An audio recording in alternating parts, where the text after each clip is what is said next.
So if you, like me, have been playing League of Legends for almost a decade, holy shit, the game's been out that long? How the hell am I still playing this? Then you're probably intimately familiar with the different roles that characters generally go in. Ashe is ADC, Derek is support, Warwick's a jungler, Mordekaiser doesn't know where the hell he's supposed to be, and the list goes on and on. So I decided I'd start this series where we deal with different ways to build champions, and not just troll builds that can see some level of success, but methods that will, with practice, actually work. And if they don't, just chalk it up to user error. It totally isn't because I'm a horrible player with horrible ideas. So that brings us to this little support. Lulu, from her inception, has been designed as a character meant to make the ADC incredibly powerful. She has a Q that slows people, she can make your ADC infinitely more powerful or turn somebody into an adorable woodland creature, an E that can make your AD carry have a machine gun on themselves or reveal enemy units while also giving them a nuke, and an ult that does an impressive job of expanding the dong. Consequently, it also knocks people up. All in all, this gives her all of the tools she needs to be an incredible support. However, there are a few things that we can modify here. That passive that helps her turn other people into a machine gun, what if we just made that her passive? Never give it to anybody else. Keep it. Be greedy. And what if you used all the crowd control to keep people pinned down while you attacked them? What kind of monster would you be? Well, let's throw her into the top lane and find out exactly what kind of monster we can build.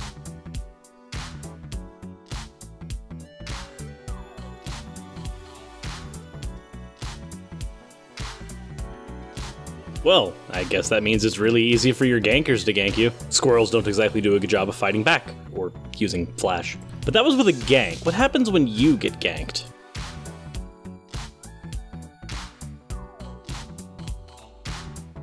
Just show him who's boss. In all seriousness though, the only rules you really need to worry about when you're playing top lane Lulu is that if anybody gets to you, you're dead. But if you can keep them at about half health through constant harassment, the likelihood that they're going to want to jump on you is really low. Also, the fact that you're going to have to hit them about 10 or 20 times for them to die, and if it's somebody like Darius, he's probably got about 4 hits before you die, you'll want to watch out for that. Just keep harassing and make sure that they have no incentive to jump on you and try to kill you. The idea is to get them so incredibly frustrated with the fact that you're beating them to death with attack damage Lulu that they're going to be making some mistakes. Like so.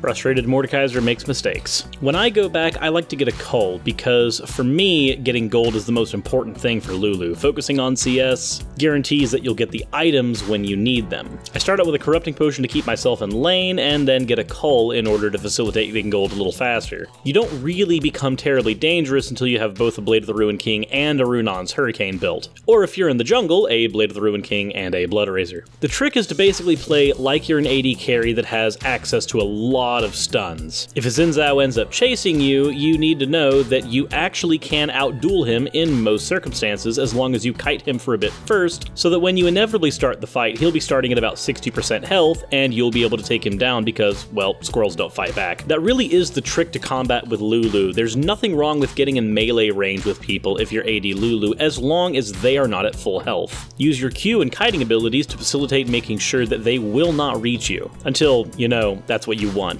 Also, bear in mind that polymorphing people does in fact silence them, so if you're dealing with an Echo and you want to time it right, try to feel out when he's most likely to use his ultimate to back out of the fight. Same thing goes for Flash. If they didn't use Flash to initiate on you, assume that they have Flash to get out. A lot of people usually bail when their health hits the 20 and 30% mark, and as AD Lulu, you can easily cut that health down in about half a second. Whimsy them when they're low, make sure they can't flash out, and let them die. Do bear in mind that when they're in Whimsy mode, they can walk away, so if you try to Whimsy someone like Jhin, they're probably going to just get out of your range and then kill you. For me, a good full Lulu build will generally look like this if I'm in the top lane. Berserker's Grease because we want to run and hit fast, Runon's Hurricane because we want to hit multiple targets at once, Blade of the Ruined King for the lifesteal and on hit, either Wit's End or an Asher's Tooth depending on what AP you're dealing with on the enemy team, and last but not least, a Gwinsu's Rage Blade. Your 6th slot is a pretty flexible slot. If you're winning, then you can turn it into a Hextech Gunblade so that you simply don't die in engagements. items. You can also use the active of the Hextech gun blade completely separately from the Blade of the Ruined King one. They do not counteract one another, even though they stem from the same item. Bear in mind also that if you have a single Mountain Drake under your belt, you actually can use this build at level 18 to solo Baron if you chose Gunblade. Alternatively, if you're dealing with a lot of heavy stuns, or stuns that will lead to your inevitable death, like a Vagar stun,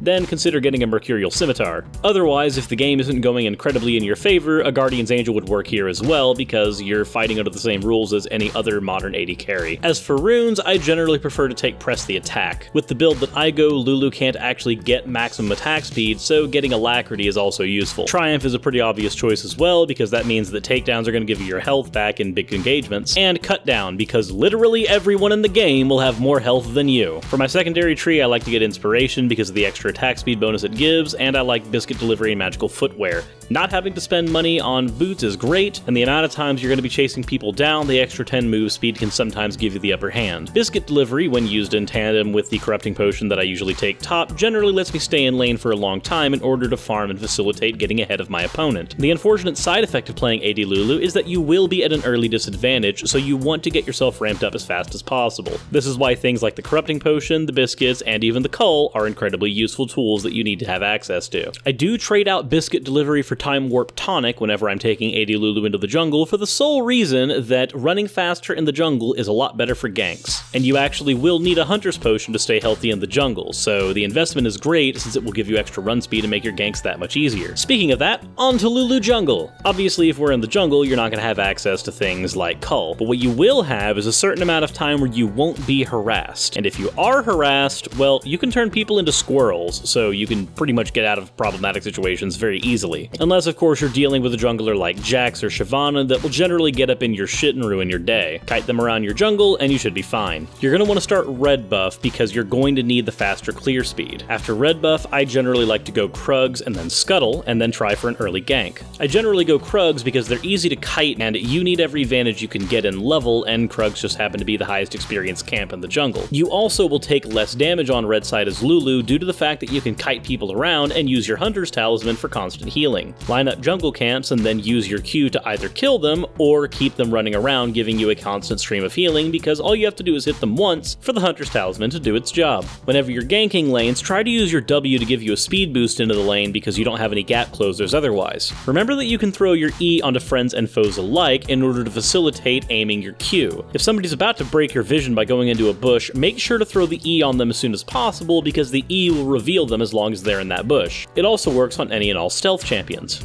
You can easily take down Dragon at level 5 as long as you've got a jungle item built to its first stage. If you've got some Hunter's Potions on you and you walk in with a readied smite, you should be able to take every single dragon down with ease. You won't exactly come out of it healthy though. You can also kite the Rift Herald easily enough without taking any damage. Most people aren't going to expect you doing this, so bring a pink ward, make sure nobody sees you, and sneak that shit. Also, because you're going to be spending so much time not seen, if you know for a fact that you're ahead of any enemy player, make sure to hide in a bush that you know they're going to be crossing. Squirrels can't flash, and you like mayhem. Generally speaking, when I play AD Lulu, I try to focus on split pushing as much as I can because you can easily outrun most other champions if they try to gank you. They should always have to send 2 people to you in order to stop your split pushing. As long as you're constantly doing this and your team doesn't need you in a team fight otherwise, you're going to constantly be setting up the map so that it's advantageous for your team to push in with the 4 people they have available. 4 versus 3 are winning odds for your team. Just don't feed when you're split pushing. With that said, those are the basics for playing AD Lulu in both the top lane and the jungle, and I hope you guys enjoyed the video. If you did, please feel free to subscribe and give it a thumbs up. If you didn't, please feel free to flame me in the comments section below.